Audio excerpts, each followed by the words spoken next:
بسم اللہ الرحمن الرحیم۔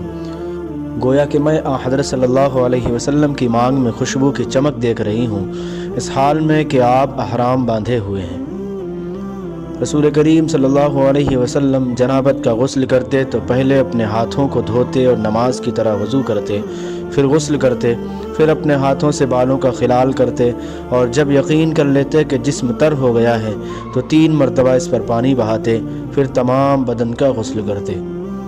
اور حضرت عائشہ رضی اللہ عنہا نے فرمایا کہ میں اور رسول کریم صلی اللہ علیہ وسلم ایک برتن میں غسل کرتے تھے، ہم دونوں اس سے چلو بھر بھر کر پانی لیتے تھے۔ رسول اللہ صلی اللہ علیہ وسلم نے غسل جنابت کے لیے پانی رکھا، پھر آپ نے پہلے 2 یا 3 مرتبہ اپنے دائیں ہاتھ سے بائیں ہاتھ پر پانی ڈالا، پھر شرمگاہ دھوئی، پھر ہاتھ کو زمین پر یا دیوار پر 2 یا 3 بار رگڑا، پھر کلی کی اور ناک میں پانی ڈالا اور اپنے چہرے اور بازوؤں کو دھویا، پھر سر پر پانی بہایا اور سارے بدن کا غسل کیا، پھر اپنی جگہ سے سرک کر پاؤں دھوئے۔ حضرت میمونہ رضی اللہ عنہا نے فرمایا کہ میں ایک کپڑا لائی تو آپ نے اسے نہیں لیا اور ہاتھوں ہی سے پانی جھاڑنے لگے۔ نماز کی تکبیر ہوئی اور صفیں برابر ہو گئیں، لوگ کھڑے تھے کہ رسول کریم صلی اللہ علیہ وسلم اپنے حجرے سے ہماری طرف تشریف لائے۔ جب آپ مصلی پر کھڑے ہو چکے تو یاد آیا کہ آپ جنوبی ہیں، بس آپ نے ہم سے فرمایا کہ اپنی جگہ کھڑے رہو، اور آپ واپس چلے گئے۔ پھر آپ نے غسل کیا اور واپس ہماری طرف تشریف لائے تو سر سے پانی کے قطرے ٹپک رہے تھے۔ آپ نے نماز کے لیے تکبیر کہی اور ہم نے آپ کے ساتھ نماز ادا کی۔ عثمان بن عمر سے اس روایت کی متابعت کی ہے، عبد الاعلیٰ نے معمر سے اور وہ زہری سے، اور اوزاعی نے بھی زہری سے اس حدیث کو روایت کیا ہے۔ میں نے نبی صلی اللہ علیہ وسلم کے لیے غسل کا پانی رکھا اور ایک کپڑے سے پردہ کر دیا۔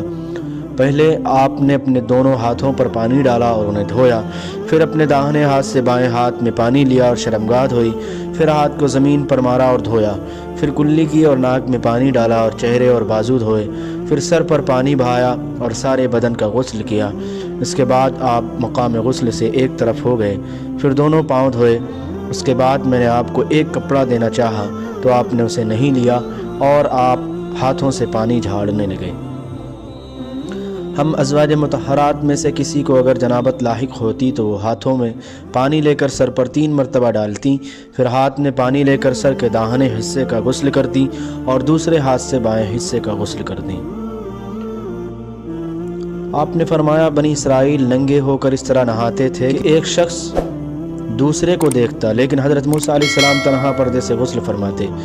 اس پر انہوں نے کہا کہ بخدا موسیٰ کو ہمارے ساتھ غسل کرنے میں صرف یہ چیز مانے ہے کہ آپ کے خصیے بڑھے ہوئے ہیں۔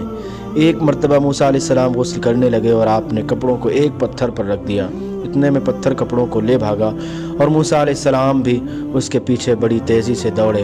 آپ کہتے جاتے تھے، اے پتھر میرا کپڑا دے، اے پتھر میرا کپڑا دے۔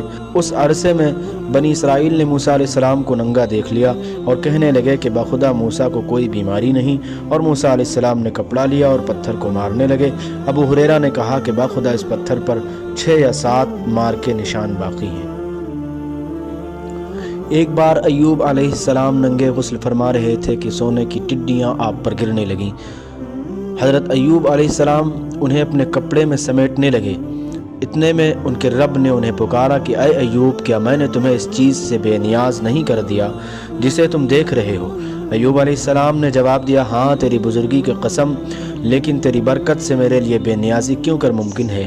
اور اس حدیث کو ابراہیم نے موسیٰ بن عقبہ سے، وہ صفوان سے، وہ عطا بن یسار سے، وہ ابو ہریرہ سے، وہ نبی کریم صلی اللہ علیہ وسلم سے اس طرح نقل کرتے ہیں جبکہ حضرت ایوب علیہ السلام ننگے ہو کر غسل کر رہے تھے۔ آخر تک میں فتح مکہ کے دن رسول اللہ صلی اللہ علیہ وسلم کی خدمت میں حاضر ہوئی تو میں نے دیکھا کہ آپ غسل فرما رہے ہیں اور فاطمہ رضی اللہ عنہا نے پردہ کر رکھا ہے۔ نبی اکرم صلی اللہ علیہ وسلم نے پوچھا، یہ کون ہے؟ میں نے عرض کی کہ میں ام ہانی ہوں۔